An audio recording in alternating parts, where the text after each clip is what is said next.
नमस्कार, मैं हूँ विकास टेकरे और स्वागत करता हूँ आप सभी का द हिस्ट्री यूट्यूब चैनल में। आज के इस वीडियो में हम भक्ति आंदोलन के इस दूसरे भाग में देखेंगे कि उत्तर भारत में किस तरह से भक्ति आंदोलन का प्रसार होता है और रामानंद जिस भक्ति आंदोलन को दक्षिण भारत से उत्तर भारत ले जाते हैं वह किस तरह से यहाँ पर एक प्रखर आंदोलन के रूप में उभरता है और गोस्वामी तुलसीदास जी से लेकर यहाँ पर आपको कबीरदास जैसे महान यहाँ पर जो लेखक हैं, विचारक हैं, दार्शनिक आपको देखने को मिलेंगे। मीराबाई जैसी आपको भक्ति कवयित्री आपको देखने को मिलेगी। तो आइए शुरुआत करते हैं उत्तर भारत में भक्ति आंदोलन के प्रसार की और समझते हैं कि उत्तर भारत में भक्ति आंदोलन का अस्तित्व किस तरह से एक बड़े व्यापक आंदोलन के रूप में देखने को मिलता है। अब उत्तर भारत में ये क्यों फैला? तो जिस तरह से दक्षिण भारत में सामाजिक और धार्मिक बुराइयां व्याप्त थी, उसी तरह से उत्तर भारत में ये बुराइयां व्याप्त थी। इनके खिलाफ ये आंदोलन शुरू हुआ। दूसरी बात, जो इस्लामिक हम देखते हैं कि जो सल्तनत काल के जो शासक है वह मंदिर मूर्तियों को काफ़ी ज़्यादा तोड़ रहे थे। तो यहाँ पर जो हिंदू धर्म है या जो वैदिक धर्म है, यहाँ पर इसका काफ़ी ज़्यादा कमज़ोरी हो रहा था, तो उसको बचाने के लिए भी यहाँ पर कुछ विचारक आते हैं। इस्लाम का जो सकारात्मक प्रभाव था, तो कह सकते हैं कि इस्लाम के नकारात्मक प्रभाव ने भी भक्ति आंदोलन को उत्तर भारत में फैलने पर जोर दिया और इस्लाम के सकारात्मक प्रभाव ने भी भक्ति आंदोलन पर प्रभाव छोड़ा। तो इस्लाम सकारात्मक रूप में और नकारात्मक रूप में दोनों ही तरह से यहाँ पर ये जिम्मेदार था। अब इस्लाम नकारात्मक रूप में कहने से ये मतलब है कि धर्म यहाँ पर नकारात्मक प्रभाव नहीं डाल रहे हैं। यहाँ पर जो धर्म को मानने वाले जो सुल्तान हैं, जिनको ये लग रहा है कि हम प्रजा पर जोर ज़बरदस्ती करके उनको हम इस्लाम में कन्वर्ट कर सकते हैं, वो यहाँ पर नकारात्मक प्रभाव डाल रहे हैं। जबकि जो इस्लाम के सिद्धांत है, जो उसका एकेश्वरवाद है, वहाँ पर सकारात्मक प्रभाव डालता है और बहुत सारे यहाँ पर एकेश्वरवादी संत हमें देखने को मिलते हैं जो एक सत्ता पर यकीन रखते हैं। अब प्रमुख संत को हम देखते हैं तो रामानंद सगुण संत थे ये और राम भक्ति से ये संबंधित थे। सगुण और निर्गुण क्या होता है? ये दोनों ही वैदिक परंपरा में वेदों में विश्वास रखते हैं, लेकिन ये दोनों ही सगुण या निर्गुण, यानी कि यहाँ पर जो आस्तिक या नास्तिक आप यहाँ नहीं कह सकते। यहाँ सगुण या निर्गुण का मतलब है एक जो है वह मूर्ति पूजा में विश्वास रख रहा है और दूसरा बिना मूर्ति पूजा के बगैर भक्ति कर रहा है। उसका ये मतलब है कि हमारे जो ईश्वर है वह निराकार है, उनका कोई आकार नहीं है। और जो सगुण भक्ति धारा वाले हैं वो कह रहे हैं कि हमारे ईश्वर का एक आकार है। तो यहाँ पर रामानंद सगुण भक्ति परंपरा से हैं। इनके गुरु थे राघवानंद और रामानुज की शिष्य परंपरा से ये थे। अब इनके जो शिष्य होते हैं वो थे कबीरदास, रैदास चमार थे, कबीर जुलाहे थे, धन्ना जाट थे। जैसे विभिन्न वर्गों के हमें यहाँ पर संत देखने को मिलते हैं। अब यहाँ देखना एक बहुत ही सिमिलर चीज़ आपको भक्ति आंदोलन में दिखेगी। आप चाहे दक्षिण की देखो या उत्तर की देखो, आपको ज़्यादातर संत आपको निम्न वर्ग के देखने को मिलेंगे। तो ये निम्न वर्ग के उत्थान का काल भी था, क्योंकि हम देखते हैं कि पिछले जो गुप्तोत्तर काल है वहाँ पर आर्थिक स्थिति काफ़ी समृद्ध हुई और जो निम्न वर्ग है वह काफ़ी उठा। तो अब ये वैचारिक स्तर पर सोचने लगे हैं और जब खाना के अलावा, पेट भरने के अलावा जब आप दिमाग चलाते हैं तो आपको दुनियादारी समझ में आती है और आपका फिर दिमाग चलने लगता है और फिर आप अपनी आइडियोलॉजी देते हैं। तो इसी तरह से जो निम्न वर्ग था वह यहाँ पर विचार करना शुरू करता है और फिर उनके विचारों से जो सिद्धांत निकलते हैं, कहीं वो कबीरदास कहलाते हैं तो कहीं पर वो धन्ना जैसे जाट कहलाते हैं, कहीं रैदास जैसे चमार कहलाते हैं। अब देखिए, दो शिष्याएं इनकी थी, पद्मावती और सुशील। पहले संत थे जो हिंदी में उपदेश देते थे। कौन? यहाँ पर रामानंद। अब भक्ति प्रसार हेतु उत्साही विरक्त दल ये बनाते हैं बैरागी और फिर इनके अलग अलग शिष्यों को हम देखें तो यहाँ पर देखिए कबीरदास जी, इनका जीवन काफ़ी अच्छा खासा था। अगर साहित्यिक आधारों पर हम बात करें तो 120 साल की इनकी उम्र थी। 120 साल तक ये जिए और अच्छी खासी उम्र बिताकर ये जिए और इन्होंने हिंदुओं को भी भरपूर कोसा और मुस्लिमों को भी इन्होंने भरपूर कोसा। जहाँ जहाँ इन्हें कर्मकांड, जहाँ जहाँ इन्हें अव्यवस्था नजर आई, वहाँ पर बोलने से ये नहीं चूके, भले ही इनके गले में तलवार क्यों न रख दी गई हो। यही कारण है कि मस्त मौला ज़िंदगी जीते रहे। बराबर इनका पूरा परिवार था, गृहस्थ संत थे और इन्होंने एक अच्छा जीवन न केवल जिया बल्कि एक अच्छा जीवन समाज को भी इन्होंने दिया। आज भी आपको कबीर एक ऐसे व्यक्ति मिल जाएंगे जो हर काल में प्रासंगिक है। आप आज से 1000 साल पहले इनकी बातों को देखोगे तब भी वो लागू होती है और आज से 1000 साल बाद भी देखोगे तो भी इनकी बातें लागू होंगी। कबीरदास जाति के जुलाहे थे, गृहस्थ संत थे। गुरु इनके थे रामानंद, निर्गुण परंपरा के ये संत थे और अपने उपदेशों में मूर्ति पूजा, कर्मकांड, यज्ञ, बलि, अवतारवाद जैसी चीज़ों का ये विरोध करते हैं। लीलावाद का भी ये विरोध करते हैं और हिंदू व मुस्लिम में व्याप्त बुराइयों का ये विरोध करते हैं तथा श्रम की महत्ता पर ये बल देते हैं। ये कहते हैं भैया कर्म करो तो कुछ मिलेगा। ऐसे तुम भजन कीर्तन कर लोगे तुमको क्या मिलेगा? तुम कम कर्म करोगे तभी तो तुमको मोक्ष मिलेगा। तुम अच्छे कर्म करोगे तो मोक्ष जाओगे। ऐसे भजन कीर्तन करके मूर्ति के सामने माला जप करके या फिर अगरबत्ती हिला डुला के तुम उखाड़ ही क्या लोगे? तुमको क्या मिल जाएगा? ये जो मैं बातें कर रहा हूँ ये किसके वे में कर रहा हूँ? कबीरदास ऐसा कहना चाहते हैं। कबीरदास क्या कहते हैं कि भाई मूड मुड़ाए हरि मिले, मूड मुड़ाए हरि मिले तो सबको ही ले मुड़ाए, बार बार के मुड़ मुड़ाए, भेड़ न बैकुंठ जाए। अब यहाँ पर आपने बालाजी जो मंदिर है, बहुत प्रसिद्ध मंदिर है साउथ का, या फिर आप जहाँ भी देखते हैं तो एक कल्चर ऐसा चलता है कि भाई आप जब बाल देते हैं, आप अपने बाल जब हटाते हैं तो आप एक प्रकार से अपने जो पाप है उनको आप धो रहे हैं, या फिर जैसे आपके बाल खत्म हो रहा है वैसे ही आपके पाप यहाँ पर खत्म हो रहा है। ऐसा मुड़ मुड़ाने का एक कॉन्सेप्ट माना जाता है, या फिर आप भगवान को समर्पित कर रहे हैं, इस तरह से भी कहते हैं। तो भैया यहाँ पर कबीरदास कहते हैं कि आप कह रहे हो कि मुड़ मुड़ाने से आपको हरि मिल जाते हैं, तो भेड़ को तो हरि मिल ही जाएंगे, उसको तो मोक्ष मिलेगा ही तुमसे पहले, क्योंकि जो भेड़ है वो उसकी तो खाल उधड़ती है, उसके जो बाल जैसे जैसे बढ़ते हैं वैसे वैसे उसके बाल काटे जाते हैं। तो यहाँ पर बहुत ही लॉजिकल बात ये कहते हैं, ये कहते हैं कि भाई पान पूजे हरि मिले तो मैं पूजू पहाड़। ये कहते हैं कि भैया पान पूजे हरि मिले तो मैं पूजू पहाड़, ताके तो चाकी भली पिसखाए संसार। यानी कि अगर पत्थर को पूजने से भगवान मिल रहे हैं तो मैं पहाड़ पूज लेता हूँ ना, वो तो कई गुना बड़ा है, मुझे सीधे भगवान मिल जाएंगे। लेकिन इससे क्या मतलब है? इससे अच्छा है कि चक्की भली है, पत्थर की है, उससे तो कम से कम आटा मिल रहा है, कम से कम लोगों का भला तो हो रहा है। लेकिन पत्थर पूजने से क्या मिल रहा है? मुस्लिमों को भी ये नहीं छोड़ते, ये कहते हैं कि भैया कंकर पत्थर जोड़ के मस्जिद लाए बनाए, ता चढ़ा मुल्ला बाग दे क्या बहरा हुआ खुदाए। मतलब आपने एक मस्जिद बना ली, ऊपर से जाकर आप गिंगिया रहे हो, अपने भगवान को याद कर रहे हो और फिर आप कह रहे हो कि भैया हम भगवान को याद कर रहे हैं। जिसने आपको बनाया क्या वो आपके मन की बात नहीं सुन सकता? और जो आपके मन की बात सुन सकता है आप उसको उसको सुनाने के लिए आप इतनी बड़ी इमारत में चढ़ रहे हो, इतना बड़ा इंफ्रास्ट्रक्चर आप खड़ा कर रहे हो, तो आप क्या अपने ही भगवान को आप क्या समझ के रखे हो कि उनको सुनाई नहीं देता, बहरा हो गए आपके भगवान? इस तरह से यहाँ पर कबीरदास हर धर्म के बारे में कहते हैं और इनके विषय में भी ये विवाद है कि ये हिंदू थे या मुस्लिम थे। तो ये कहते हैं कि एक बहुत ही अच्छी लाइन ये कहते हैं, मुझे ध्यान नहीं आ रही है, कि हिंदुअन की हिंदुआई देखी, तुर्कन की तुर्काई। इस तरह की ये कुछ बात कहते हैं जहाँ पर ये कन्फ्यूज़न पैदा करते हैं कि मैं हिंदू हूँ या मुस्लिम हूँ। और कुछ इतिहासकार कहते हैं कि ये खुद कन्फ्यूज़ है कि ये इनका धर्म क्या है। यही कारण है कि ये दोनों धर्म की बराबर क्लास लेते हैं। जब ये मुस्लिम धर्म के बारे में लिखते हैं तो कहते हैं मैं मुस्लिम हूँ, जब हिंदू धर्म के बारे में लिखते हैं तो कहते हैं मैं हिंदू। तो इस तरह के राइटर भी बहुत कम होते हैं और इतिहास में ऐसे बहुत कम ऐसे हमें राइटर मिलते हैं जो खुले तौर पर लिखते हैं और इतना कुछ लिखने के बावजूद ये 120 साल तक जी गए, यह बहुत ही ताजुब की बात है। अब देखो, उपदेश बीजक में इनके संकलित है, बीजक ग्रंथ में संकलित है। इनके शिष्य थे भागुदास ने इन्हें संकलित किया।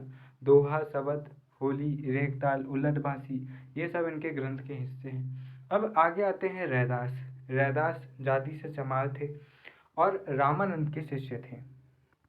किसके? रामानंद के ये शिष्य थे। निर्गुण परंपरा के ये थे, जिस तरह से हम कबीरदास जी को देख रहे हैं। रामादासी या रैदासी संप्रदाय ये चलाते हैं और गृहस्थ संत थे। जूते सिलने का ये काम करते थे।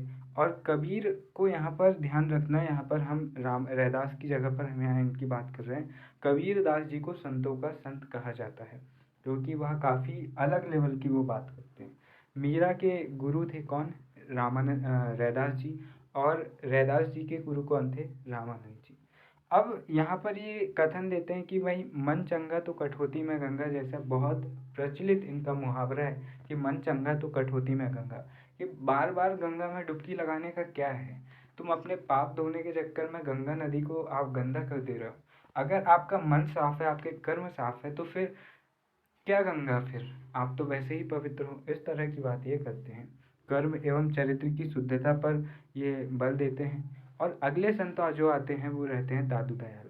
इनका जन्म अहमदाबाद के पास हुआ था, गुजरात में। और इनकी कर्म स्थली जो थी वह थी नारायणा मरैना जयपुर, यानी कि राजस्थान। अब देखो, वास्तविक इनका जो नाम था वह था महाबली, और निर्गुण संत थे। अब ऐसा होता है कि जो संत परंपरा में कोई व्यक्ति अगर शामिल होता है तो उसका नाम यहाँ पर बदला जाता है। तो इनका निर्गुण परंपरा की ये भी संत थे। बहुदेववाद, मोती पूजा, कर्मकांड, षड दर्शन आदि के विरोधी थे। अब यहाँ ध्यान रखना है, ये षड दर्शन का भी विरोध कर रहे हैं। दादू दयाल परम ब्रह्म संप्रदाय चलाते हैं, और इनके एक आंदोलन का नाम निपक आंदोलन था। अब यहाँ पर प्रश्न बने हैं यहाँ पर कि निपक आंदोलन किसने चलाया था? तो यहाँ बहुत कन्फ्यूजन होती है, ध्यान रखना है। दादू दयाल जी ने इस निपक आंदोलन को चलाया था। दादू पंथ की ये शुरुआत करते हैं। और दादू पंथ में क्या होता है? विवाह नहीं करते हैं, पर वंश बढ़ाने के लिए दादू पंथ मानने वाले किसी को ये क्या कर लेते हैं, गृहस्थ के बच्चे को गोद ले लेते हैं। आपने वो मूवी देखी होगी शायद, बद्रीनाथ वाली, अल्लू अर्जुन की। उसमें कुछ ऐसे ही होता है। उसमें जो बद्रीनाथ का जो प्रमुख अधिकारी होता है, प्रमुख जो संत होता है, वो क्या करता है, खुद विवाह नहीं करता, लेकिन अपने ही किसी अनुयायी का, जो उनमें आस्था रखता है, उन्हीं में से किसी एक के बच्चे को गोद ले लेता है, फिर उसको पालता पोसता है, और फिर बाद में वह उनका उत्तराधिकारी बनता है। तो एक प्रकार से दत्तक पुत्र गोद लेता है। तो फिर वो पिक्चर में किसको गोद लेता है? अल्लू अर्जुन को।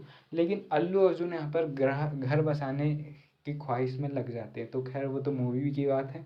ये दादू पंथ में ऐसे ही होता था भैया, कि जो संत हैं वो खुद परिवार नहीं बसाते थे, लेकिन किसी परिवार के बच्चे को गोद ले लेते थे, वो परिवार जो उनमें आस्था रखता है। अब मरने पर ये लाश जंगल में छोड़ देते थे जानवरों के लिए, ताकि जानवर खा जाए। तो मरने के बाद भी यहाँ पर व्यक्ति किसी के काम आ रहा है, इस तरह की आइडियोलॉजी आपको दादू पंथ में मिलती है। अब दादू पंथ में महत्वपूर्ण 152 संत हमें देखने को मिलते हैं। 152 में से 100 संत एकांतवासी हुए, और 52 संत दादू पंथ के स्तंभ कहलाते हैं। और इन्होंने 52 पीठों यानी कि 52 अलग अलग स्थानों पर इन्होंने मठ या आश्रम की स्थापना की। अब दादू पंथ में अलख दरीबा इनके भक्ति संगीत का स्थान कहलाता है। क्या कहलाता है? अलख दरीबा दादू पंथ के संत जो होते हैं उनका भक्ति का स्थान कहलाता है। दादू के कुछ शिष्यों की अगर हम बात करें तो गरीबदास दादू के बाद दादू पंथ के प्रमुख बनते हैं। फिर सुंदरदास, वजीब और रज्जब। अब रज्जब के विषय में एक बहुत ही इंटरेस्टिंग स्टोरी है कि रज्जब जी की शादी हो रही थी, और वो बारात लेकर जा रहे थे अपनी होने वाली वाइफ के यहाँ पर। घोड़े पर बैठे थे, पूरी बारात नाच रही है, सब मस्त मगन हो रहे हैं कि भैया हमारे भैया की शादी हो रही है। और रज्जब साहब को कहीं से सुनाई दिए दादू की आवाज़, दादू के वचन। दादू के जैसे ही उन्होंने शब्द सुने, बिल्कुल बौरा गए। कौन बारात, कौन घरवाली, कौन लोग, सब छोड़ छाड़ दिए। वैसे ही शेरवानी में वो चले गए और दादू के शिष्य बन गए। और कहते हैं कि जीवन भर उन्होंने दूल्हे का भेष बनाए रखा, और फिर कभी शादी नहीं की। और वो शेरवानी भी उन्होंने उतारी नहीं, उसी को उतारते थे, उसी को पहन लेते थे। तो शेरवानी ही उनका ड्रेस कोड यहाँ पर बन गया था। तो ये बहुत ही इंटरेस्टिंग स्टोरी है रज्जब की। तो यहाँ पर से आप समझ सकते हो कि दादू कितनी पहुँची हुई चीज़ रही होगी, कि इनके इतने प्रभावशाली वचन रहे होंगे, जिनको सुनकर यहाँ पर रज्जब प्रभावित हो गए। अब जो दादू दयाल जी का सबसे प्रसिद्ध दोहा है वो ये है, जो आपने अक्सर सुना होगा, मन के हारे हार है, मन के जीते जीत, कह दादू की सीख ले। इस तरह की ये बातें करते हैं कह दादू ऐसी बात सदगुरु की सीख लेत।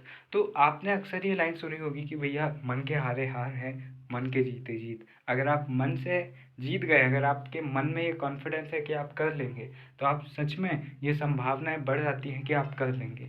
लेकिन अगर आपके मन में ये खोट है कि भैया मैं नहीं कर पाऊंगा, चाहे मैं कितनी अच्छी तैयारी कर लूँ, मैं इस एग्ज़ाम को नहीं निकाल पाऊंगा, तो एग्ज़ाम हॉल में कहीं ना कहीं आप डीमोटिवेट होंगे, और जहाँ पर आप अच्छा परफॉर्म कर सकते थे वहाँ पर आप गलत सवाल के जवाब करके आ जाएंगे। तो इस तरह से दादू दयाल काफ़ी ज़्यादा प्रभावशाली अपनी बातें करते हैं, और इनकी जो बातें हैं वो आज भी सटीक बैठती हैं। अब देखिए, दादू पंथ में अलग दरीबा इनके भक्ति संगीत का स्थान कहलाता था। दादू के शिष्य हमने यहाँ पर देखे, और रज्जब के बारे में भी हमने यहाँ पढ़ा, जो बहुत ही इनके प्रभावशाली शिष्य रहे। और दादू पंथ में हम देखते हैं कि हिंदू और मुस्लिम एकता पर बल ये देते हैं। अब दादू राजस्थान के कबीर माने जाते हैं, तो इनका प्रभाव भी वैसा ही है जैसा कबीरदास जी का है। दादू पंथ की 5 शाखाएं हम देखते हैं, खालसा, खाकी। अब ये खालसा शब्द ध्यान रखना है कि ये खालसा ये सिख साम्राज्य से इनका कोई लेना देना नहीं है। अब ये खालसा इनकी एक शाखा है, खाकी, उत्तरोध, नागा जो कि शस्त्रधारी थे, वेरक्त, ये कुछ इनकी शाखा हमें देखने को मिलती है। जब स्वतंत्रता संग्राम के समय पर अंग्रेज काफ़ी ज़्यादा परेशान करते हैं, तो हम देखते हैं कि जो नागा है, नागा विद्रोह हमें देखने को मिलता है। सहस्त्र शस्त्र ये धारण करते थे और ये विद्रोह करते हैं भविष्य में, जब हम पढ़ेंगे तब देखेंगे। अब आगे देखिए, सूरदास जी को सगुण भक्ति के संत थे और कृष्ण भक्त थे ये।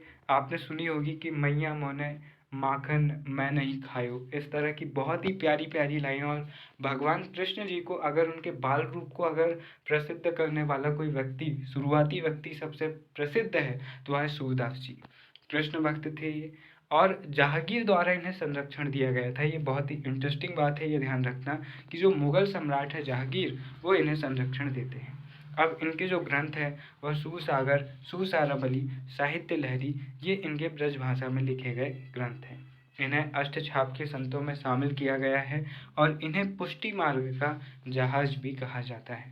तो ये अष्टछाप के संत हैं, और इन्हें पुष्टि मार्ग का जहाज भी कहा गया है। अब अष्टछाप के संत कौन कौन हैं? तो सूरदास जी हैं, नंददास जी हैं, परमानंद दास जी हैं, कृष्णदास जी हैं, चतुर्भुज दास जी हैं, शीत स्वामी जी हैं, गोविंद स्वामी जी हैं, और कुम्मन दास जी हैं। तो ये जो 8 संत आपको दिख रहे हैं, ये कौन से अष्टछाप के संत हैं, और ये कृष्ण भक्ति शाखा के प्रमुख संत माने जाते हैं, जिन्हें हम अष्टछाप संत इन्हें कहते हैं। अब विट्ठल स्वामी की अगर हम बात करें, तो कृष्ण भक्ति के संत रहते हैं, और 52 ग्रंथों की वार्ता कौन लिखते हैं? विट्ठल स्वामी जी लिखते हैं। अब विट्ठल स्वामी कौन होते हैं? ये वल्लभाचार्य के शिष्य भी होते हैं और उनके पुत्र भी होते हैं। अकबर ने इन्हें गोकुल और जैतपुरा गांव दान दिए थे, किन्हें? विट्ठल स्वामी जी को।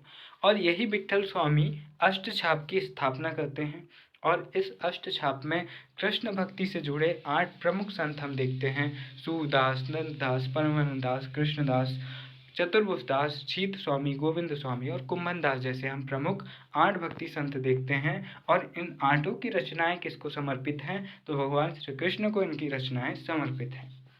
अब देखिए, तुलसीदास जी की हम बात करते हैं, तो राजापुर उत्तर प्रदेश में इनका जन्म हुआ। कहाँ पर? राजापुर उत्तर प्रदेश में।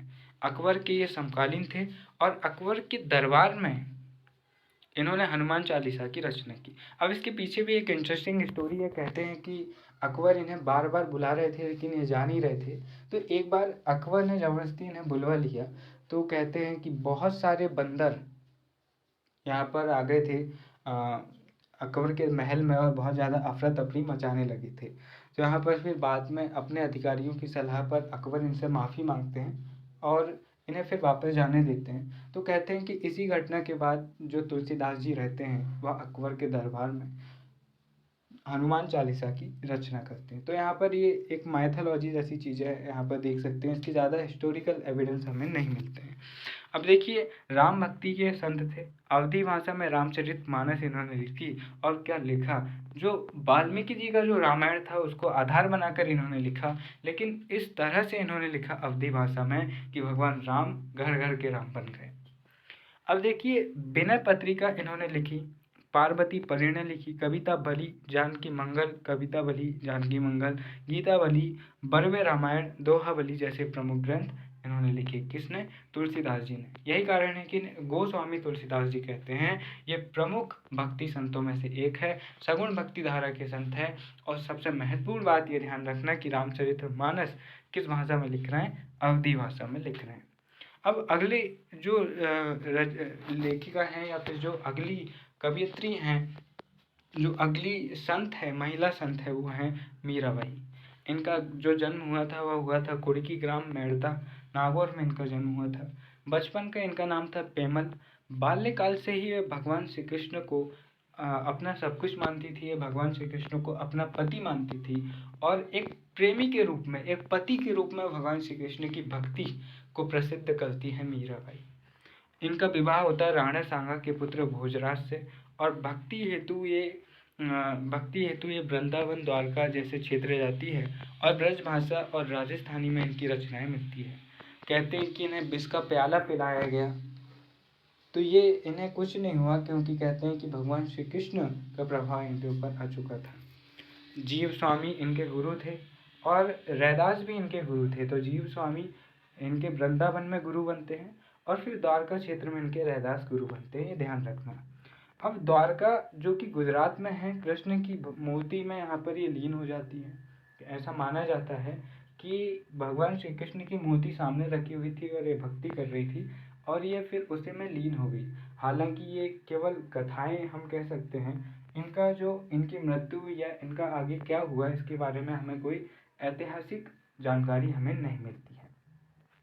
अब देखिए, इनके कृष्ण भक्ति गीत पदावली में संकलित है और माधुर्य भाव से यानी कि प्रेम भाव से इन्होंने भगवान श्री कृष्ण के प्रति कुछ कविताएं, कुछ दोहे वगैरह इन्होंने लिखे हैं। अब कृष्ण को ये पति रूप में मानती थी और यहाँ पर ये ध्यान रखना, मीराबाई भगवान श्री कृष्ण को पति रूप में मान रही है। अब यहाँ पर जो अगले संत आते हैं वो आते हैं धन्ना। धन्ना जो थे वह थे जाट जाति से और ध्रुवन यानी कि टोंक क्षेत्र जो राजस्थान क्षेत्र है वहाँ से संबंधित थे और ये भी रामन के शिष्य थे और राजस्थान में भक्ति आंदोलन शुरू करने का श्रेय धन्ना जी को ही जाता है। अगले जो कवि आते हैं, संत आते हैं, वह थे जगजीवन दास जी।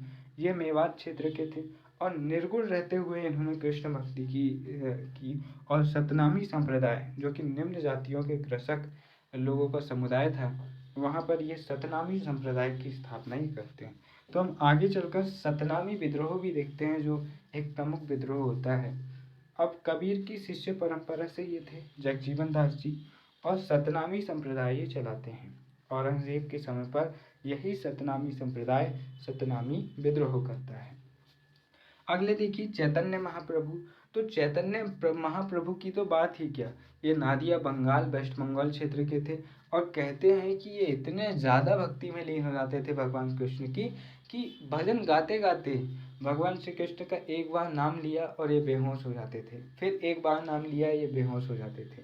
इस कदर इनके अंदर इनके मन में भगवान के प्रति भक्ति भावना जाग चुकी थी। तो बचपन का इनका नाम था निमाई या विशंभर दास। शिक्षा प्राप्ति के बाद विद्यासागर की इन्हें उपाधि मिलती है। इनके गुरु थे ईश्वरपुरी और ये गौड़ीय संप्रदाय चलाता है और गौड़ीय संप्रदाय कृष्ण भक्ति से संबंधित संतों की ये परंपरा थी। तो गौड़ीय संप्रदाय कौन चलाते हैं? वो चलाते हैं यहाँ पर चैतन्य महाप्रभु जी और ये अचिंत्य भेदाभेदवाद का सिद्धांत भी ये देते हैं। भक्ति में संकीर्तन प्रणाली पहली बार ये शुरू करते हैं और उड़ीसा के गजपति वंश के शासक प्रताप रुद्रदेव इनके शिष्य थे। बंगाल में अलाउद्दीन हुसैन शाह, उड़ीसा के प्रताप रुद्रदेव, इन दोनों ने गौड़ीय संप्रदाय चैतन्य महाप्रभु को संरक्षण दिया। तो बंगाल का जो मुस्लिम शासक है अलाउद्दीन हुसैन शाह, वह भी इनसे प्रभावित था और वह इनके संप्रदाय को संरक्षण देता है। मुस्लिम शिष्य इनका एक था जिसका नाम बाद में हो जाता है हरिदास और वह इनका बहुत प्रमुख शिष्य बन जाता है। गया, वृंदावन, पुरी जैसे क्षेत्रों में ही समय व्यतीत करते हैं। तो ये पूर्वी क्षेत्र से उत्तर भारत होते हुए दक्षिण भारत जाते हैं। चैतन्य वर्णामृत, चैतन्य के उपदेश इस ग्रंथ में आपको संकलित मिलेंगे। बंगाल में आधुनिक वैष्णववाद का संस्थापक चैतन्य महाप्रभु को माना जाता है। बंगाल में वैष्णववाद पर भागवत पुराण सहजयान शाखा जो कि बौद्ध धर्म थी उसका प्रभाव हमें देखने को मिलता है। फिर इसके बाद में शंकर देव आते हैं। तो शंकर देव असम क्षेत्र के एक प्रमुख यहाँ पर संत देखने को मिलते हैं और एकाशरण धर्म ये चलाते हैं, महारूपीय संप्रदाय ये चलाते हैं। असम का चैतन्य महाप्रभु इन्हें कहा जाता है और इन्होंने भक्ति में नृत्य गायन संगीत का समावेश किया था और सत्र यानी कि मठों की स्थापना करते हैं। और 4 सत्र से तात्पर्य मठ इसलिए है, इनके संप्रदाय को क्षत्रिय संप्रदाय भी कहते हैं। ठीक है, तो शंकर देव बहुत ही प्रसिद्ध थे और ये असम क्षेत्र के क्या कहलाते हैं, चैतन्य महाप्रभु। फिर रसखान को देखिए, तो रसखान 16वीं और 17वीं सदी में रसखान आते हैं। इनकी कुछ यहाँ पर पंक्तियाँ मैंने निकाला हूँ। मनुष्य हो तो वही रसखानी, बसो ब्रज गोकुल गाँव के कारण। यानी कि अगर आप आदमी हैं, आप मनुष्य, आपका जन्म मिला है तो आप वही मनुष्य हो अगर आपका जन्म गोकुल में है, गोकुल गांव के अगर आप गाय चराने वाले हैं तो आपका जीवन है, क्योंकि भगवान श्री कृष्ण वहाँ पर है। जो पशु हों तो कहे बस मेरी चरो नित नंद की धेनु मझारन। अगर आप पशु हो तो आप नंद की गाय बनो तो आपका जीवन है, वरना आपका क्या जीवन है। जो भौरा हो तो बस ही शब्दे करो, जो खग हो तो नित खग की सौरन। जो फूल हो तो कहे बौरहा नित वहीं, गोविंद की चरणन के हरन। अगर भौरे हो तो वहीं घूमो जहाँ भगवान श्री कृष्ण घूमते हैं और उनके चरणों को छुओ। तो इस तरह से यहाँ पर इनकी लाइनों से आपको पता लग सकता है कि कितने नेक्स्ट लेवल का सोचते थे रसखान जी और कितने बड़े दर्जे की इन्होंने बात कही है कि अगर आपका जन्म हो, अगर मनुष्य जन्म मिले तो मुझे वहीं मिलना जहाँ पर भगवान श्री कृष्ण गाय चराते हैं गोकुल में। अगर मैं भैंस बनूँ, कोई जानवर बनूँ तो मुझे वहीं देना जन्म जहाँ पर भगवान श्री कृष्ण मिले। अगर मैं भौरा हूँ तो मुझे ऐसा जीवन मिले कि मैं भगवान श्री कृष्ण के आसपास घूमूं और उन्हें महसूस कर पाऊँ, उनकी खुशबू को सूंघ सकूं।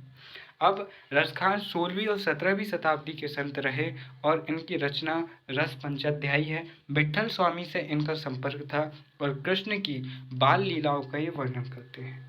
अब देखो, जितने भी जो बड़े बड़े संत हैं इनके अगर आप एक दो दोहे आप याद रख लेते हो तो आपको संत याद रहेंगे। और इनके जो प्रसिद्ध दोहे होते हैं ना, वो सामाजिक बुराइयों के खिलाफ होते हैं और बहुत ही इंटरेस्टिंग होते हैं। तो आपको 2 फायदे होंगे, एक तो आपको संत याद रहेंगे, उनके विषय में चीज़ें याद रहेंगी, और दूसरी बात, आप समय समय पर जब आप किसी बड़े के साथ बैठो या फिर आप दादा या फिर नानी ऐसे लोगों के साथ बैठो तो आप ज्ञान देने के लिए आप इन दोहों का इस्तेमाल भी कर सकते हो।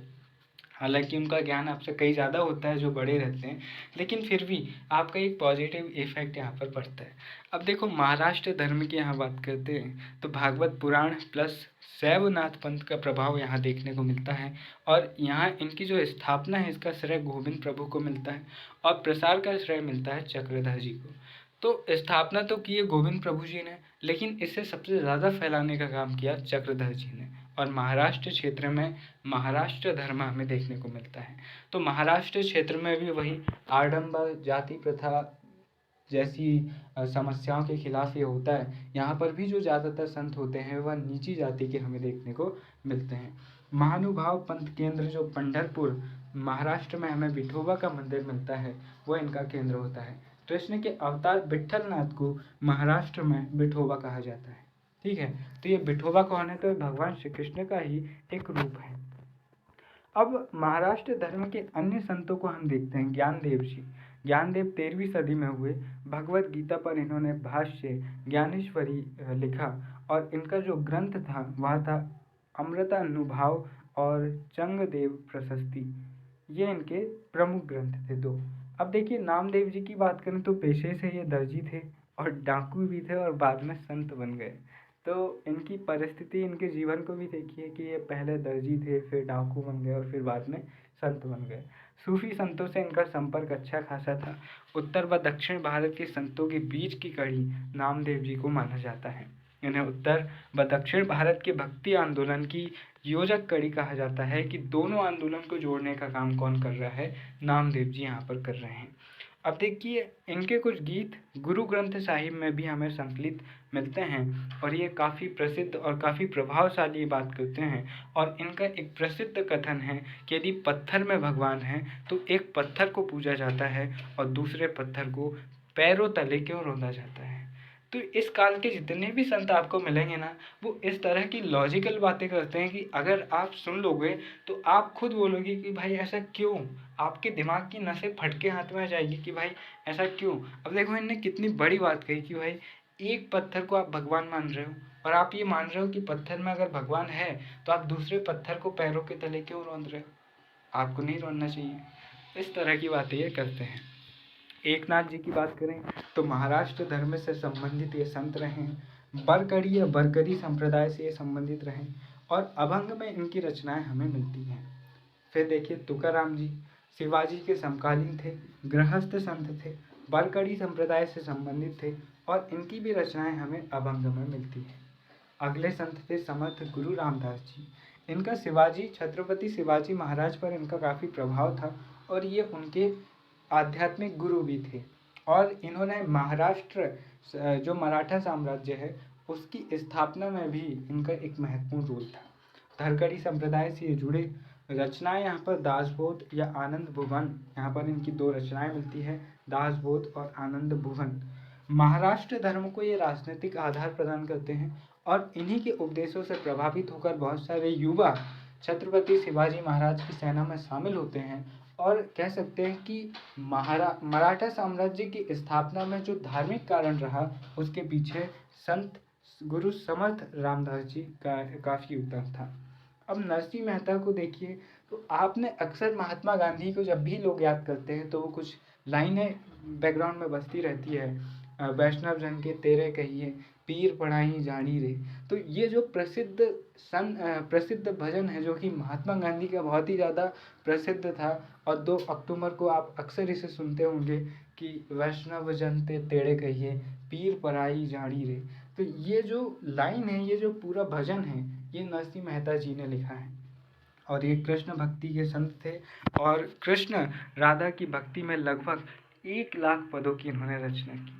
अब देखिए अब यहाँ पर नरसिंह मेहता जी को हमने समझा और हमने यहाँ पर भक्ति आंदोलन को जो उत्तर भारत में चला वो हमने यहाँ पर समझा। अब अगले वीडियो में इसी के समकालीन जो गुरु नानक देव जी हैं जो अपने सिद्धांतों अपने विचारों में काफ़ी ज़्यादा वैष्णव परंपरा से अलग होते हैं और अपने एक नए संप्रदाय की स्थापना करते हैं, सिख संप्रदाय, जो कि आगे चलकर सिख धर्म बनता है और महाराजा रणजीत सिंह, गुरु गोविंद सिंह जैसे बहुत सारे प्रभावशाली व्यक्ति हमें सिख संप्रदाय से देखने को मिलते हैं। तो हम अगले वीडियो में सिख धर्म की बात करेंगे। वीडियो के आखिर में बस इतना ही कहना चाहूँगा, जॉन रस्किन विक्टोरियन कहते हैं गुणवत्ता कोई संयोग नहीं है, गुणवत्ता कोई संयोग नहीं है, यह तो अच्छी नियत, लगन और बुद्धिमानी का नतीजा है। आप अगर क्वालिटी चाहते हैं तो क्वालिटी आपको बस ऐसे ही नहीं मिल जाएगी, आपने पूजा और आपको मिल गई। आपको अगर क्वालिटी चाहिए तो आपको मेहनत करनी पड़ेगी, आपकी नीयत साफ रखनी पड़ेगी और आपको अपने आप को हमेशा नॉलेजेबल बनाए रखना होगा, चाहे आपका कैरेक्टर हो या आपका काम। गुणवत्ता चाहिए, क्वालिटी चाहिए तो संयोग नहीं, मेहनत पर यकीन रखिए। फिर मिलेंगे अपने अगले वीडियो में सिख धर्म के साथ। तब तक के लिए नमस्कार, जय हिंद।